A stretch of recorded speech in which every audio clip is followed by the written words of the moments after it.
위안스카의 사후, 안희성의 단취루이, 진례의 펑고장, 만주의 장쩌린으로 나누어진 북쪽은 서로를 견제하며 잠시 소강상태에 들어갔습니다.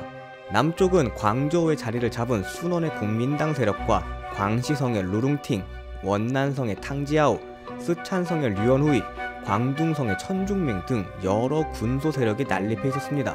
그리고 옌시사는 산시성에서 왕처럼 군림하며 다른 세력들과 엮이지 않는 중립을 유지하며 힘을 키우고 있었습니다.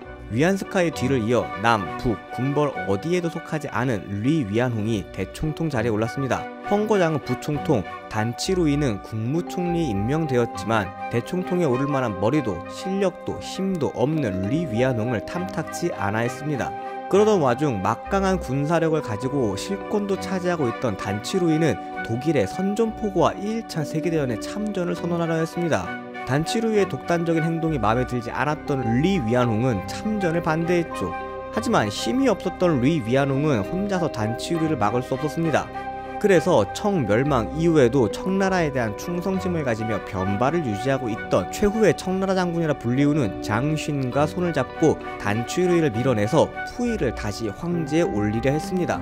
이에 격분한 단취루이는 직계인 펑고장과 연합하여 베이징을 포위하고 공격하며 리안위용과 장쉰을 쫓아냈습니다. 다시 권력을 잡은 단취루이는 1917년 독일의 선전포고를 하며 일본의 전폭적인 지원을 받기 시작합니다. 만주 진출을 계획 중이었던 일본 입장에서는 현 중국의 권력자인 단취루이에게 지원을 해주며 일본 제국의 말을 듣게 하는 게 중요했거든요. 조선 총독 데라우치는 3억 8,500만엔을 단취루이에게 지원했습니다. 1917년 일본 세입의 85%나 되는 엄청난 돈이었죠. 그러면서 일본은 산둥반도의 지배권과 만주, 내몽골의 삼림, 광산, 철도 등 엄청난 이권을 받아오는 밀약을 체결하였습니다. 데라우치는 이 밀약을 내가 중국에 심어놓은 권익은 21개조 조약의 10배에 달한다 평가할 정도였습니다. 이런 모습을 본 순원은 루룽팅, 장제스 등과 함께 호법군을 조직하여 북벌을 시작하였습니다. 이에 단취루이는 류융상, 차오쿤, 리춘, 우페이프, 장쩌린 등과 연합하여 호법군을 상대하였습니다. 압도적인 병력과 일본에게서 지원받은 무기를 통해 단취루이의 토벌군은 호법군을 남쪽으로 밀어내고 있었습니다. 그러던 중 호법군과의 전쟁에 반발한 펑고장이 실각하고 단취루이의 독재에 차오쿤, 장쩌린이 반란을 일으키며 분열이 일어나고 호법전쟁은 누구의 승리락이 애매하게 끝납니다. 그리고 1919년 1월 1차 세계대전이 끝이 납니다. 전후 처리를 위해 베르사유 궁전에서 평화회담이 열렸죠. 단취루이는 시베리아로 파병까지 하였으나 평화회담에서는 찬밥 신세였습니다. 반면 일본은 승전국의 지위를 얻고 단취루이와의 밀약을 근거로 독일의 조개지였던 산둥성의 권리를 받습니다. 이 밀약이 국제사회와 중국 사회에 퍼지자 여론은 급속도로 단취루이에게 안 좋게 흘러갔습니다. 돈을 받고 산둥반도를 넘겨준 모양이었으니까요. 단취루이의 비겁하고 비열한 행동이 격분하여 1919년 5월 4일天安門 광장에 1만여 명의 대학생과 시민들이 모여 거리 행진을 했습니다. 단취루이는 이걸 무력으로 진압하였는데 이 사건으로 민족주의의 열기는 더욱 뜨거워지고 반군벌, 반제국주의 운동이 급속도로 퍼져나갑니다.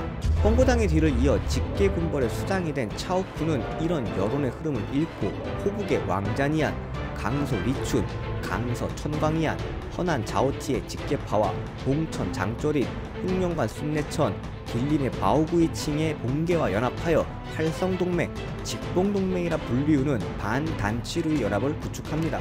강력한 환계군들이었지만 단취루이는 향락장군이라는 별명이 붙을 정도로 사치와 향락에 빠져 있었습니다. 그리고 민심도 단취루이의 편이 아니었죠. 결국 베이징을 사수하던 단취루이는 사방에서 기관총, 야포 등 신식무기를 가지고 밀려오는 약 10만여 명의 직계, 봉계군을 감당하지 못하고 7월 18일 항복합니다. 정권을 잡은 차오쿤과 장쩌린은 결혼 동맹을 했습니다. 근데 장쩌린의 아들은 8살, 차오쿤의 딸은 7살인 말 그대로 쇼윈도우 부부였죠. 그러나 차오쿤은 속으로 마저 깡패 출신이 어딜 넘봐 이러면서 장쩌린을 무시하였고 장쩌린 역시 힘도 없는 게 맘먹으려고 하네 라며 불쾌했습니다. 결국 이 둘은 주요 요직 자리를 두고 트러블을 일으키다 1차 직봉전쟁을 일으킵니다. 전쟁은 직계장군 우페이프의 활약으로 생각보다 쉽게 6일 만에 직계의 승리로 결판이 났습니다. 직계는 40여 대의 항공기를 가지고 쉴 틈 없이 봉계군의 폭탄을 떨어뜨렸습니다. 비행기와 대공무기가 없었던 봉계는 대처 불가였죠. 장쩌리는 대패 이후 자신의 근거지 만주, 봉천으로 도주합니다.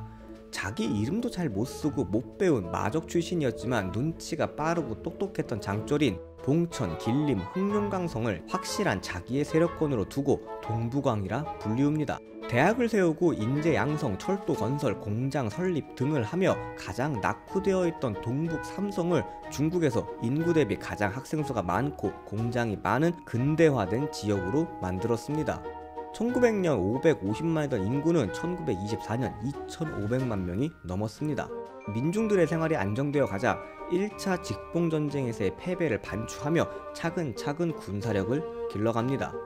군사학교를 설립해 우수한 군병력을 육성, 장쩌린의 아들 장쉐량은 공군을 창설하고 프랑스에서 쿠드롱 전투기, 불에게 폭격기 등 100여 대를 수입하였습니다. 여기에 만주를 호시탐탐 노리던 일본과 손을 잡고 단치루의 환계 담당들을 포서 북벌을 계획 중이던 남부 정권의 순원과 연합하며 힘을 길러갔죠.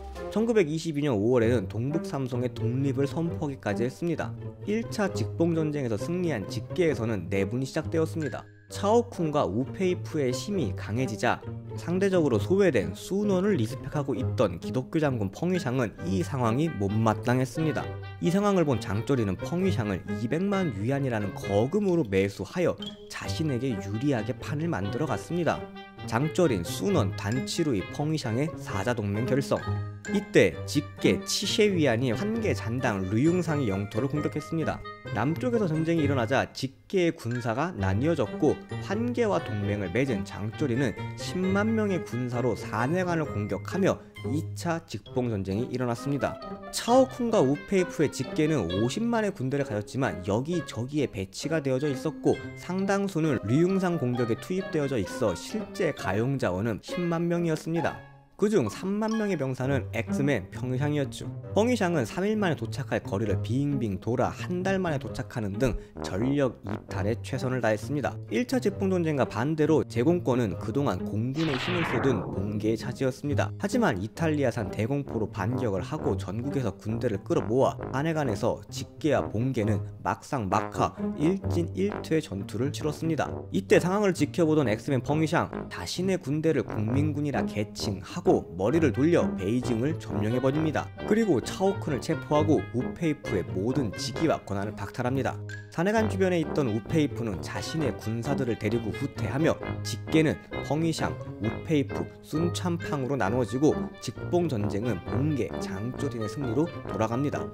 베이징을 점령한 펑위샹은 자금성 안에서 청나라 때의 지위를 가지며 평화를 누리고 있는 마지막 황제 푸이를 일반인으로 강등시키고 470여 명의 만주적 환관, 시녀들과 같이 자금성에서 내쫓았습니다. 이 정신나간 푸이는 차를 타고 텐진의 일본 조개지로 들어가서 술 먹고 춤추며 잘 놀고 잘 지냅니다. 일본이 무엇을 계획하고 있는지도 모른 채로요.